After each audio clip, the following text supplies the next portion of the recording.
Hello बच्चों, कक्षा 7 का आज हम हिमालय पाठ की रीडिंग करेंगे। कक्षा 7 में पाठ 4 हिमालय, यह घमंडी लाल अग्रवाल द्वारा लिखा गया है। आइए सीखें। आस्था एवं विश्वास का भाव ग्रहण करना। कविता का हाव भाव, सुर, लय एवं ताल के साथ वाचन, उपसर्ग, पर्यायवाची एवं तत्सम शब्दों का परिचय, मुहावरों का प्रयोग करने की समझ, ये सारी चीज़ें हमें इस चैप्टर में सीखने को मिलेंगी। कितनी सदियाँ बीत चुकी हैं, एक जगह पर खड़ा हिमालय, रखवाले का वचन निभाए, कर्तव्यों की कथा सुनाए, विचल और अडिग रहकर नित मुस्कानों के कोष लुटाए, भारत माता के मस्तक पर लगे मुकुट सा जड़ा हिमालय। कितनी सदियां बीत चुकी हैं, एक जगह पर खड़ा हिमालय। इस लाइनों का अर्थ यह है कि कई सदियां बीत चुकी हैं, कई वर्ष निकल चुके हैं, तब से हिमालय एक ही जगह पर खड़ा हुआ है और ऐसे खड़ा हुआ है जैसे मानो उसने भारत को कोई वचन दिया हो उसकी रखवाली करने का, और अपने कर्तव्यों की कथा को वो लगातार सुना रहा है। अविचल का मतलब होता है कि एक ही जगह खड़ा होना, एक से दूसरी जगह पर विचलन ना करने वाला। अडिग होना मतलब अड़ जाना किसी चीज़ को। तो इस तरह से वो अविचल और अडिग रहकर नित मुस्कानों के कोष लुटाए और मुस्कानों के कोष लुटा रहा है। भारत माता के मस्तक पर ऐसे लगता है जैसे मुकुट के समान जड़ा हो हिमालय। और कितनी ही सदियां बीत चुकी हैं जब से एक जगह पर ही हिमालय खड़ा हुआ है। दूसरा पैराग्राफ। दुश्मन का मुंह काला करता, जन जन की पीड़ा को हरता, गंगा की धारा को लाए, परहित में ही जीता जाए, गर्व हमें है पिता सरीका, ले मुकाबला अड़ा हिमालय। कितनी सदियां बीत चुकी हैं, एक जगह पर खड़ा हिमालय। इसका मतलब यह है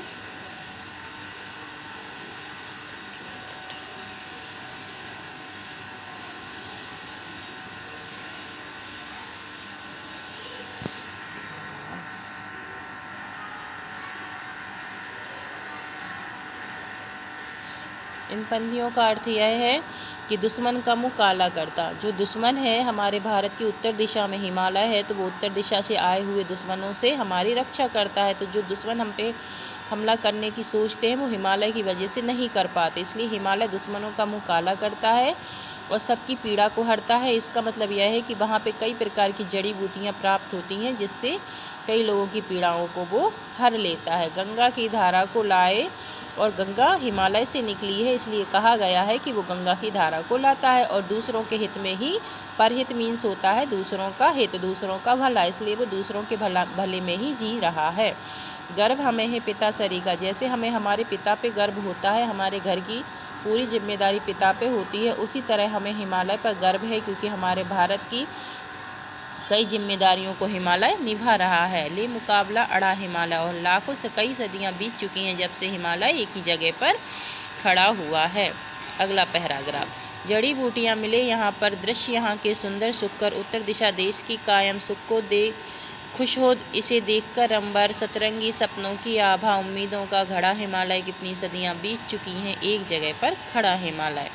यहाँ पर कई प्रकार की जड़ी बूटियाँ मिलती हैं और यहाँ की जो दृश्य हैं बहुत ही सुंदर हैं और जो हमारे मन को सुख पहुँचाते हैं। और उत्तर दिशा देश की कायम मतलब हमारे जो ये उत्तर दिशा में खड़ा हुआ है, खुश हो इसको देखकर अंबर भी खुश होता है, और कई सतरंगी सपनों की आभा ये यहाँ पर बिखेरता है। और हमारी कई उम्मीदों का जो घड़ा है वो हिमालय है। कितनी सदियाँ बीत चुकी हैं जब से एक ही जगह पर खड़ा हिमालय।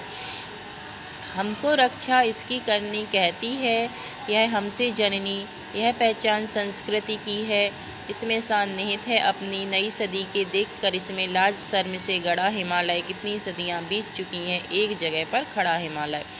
अब हमसे जननी मीन्स हमारी भारत भूमि हमसे कहती है कि हमको इसकी रक्षा करनी है, और यह हमारी संस्कृति है, इसमें हमारी शान है। और नई सदी जो हमारे नए सदी के जो करिश्मे हैं उसको देखकर लाज शर्म आ रही है हिमालय को, क्योंकि हम हिमालय की तरफ बिल्कुल भी ध्यान नहीं दे रहे हैं और उसको क्षति हो रही है, नुकसान पहुंच रहा है। इतनी सदियां बीत चुकी हैं, एक जगह पर खड़ा हिमालय। कई सदियों से हिमालय एक ही जगह पर खड़ा हुआ है। इससे हमें यह सीख मिलती है कि हिमालय जो हमारे लिए इतना कुछ करता है, इतना कुछ देता है, इतना लाभप्रद है, तो हमारी कुछ जिम्मेदारियां हैं उसके प्रति। तो ये कविता हमें यही सीख देती है कि हमें भी उसकी रक्षा अब करनी चाहिए।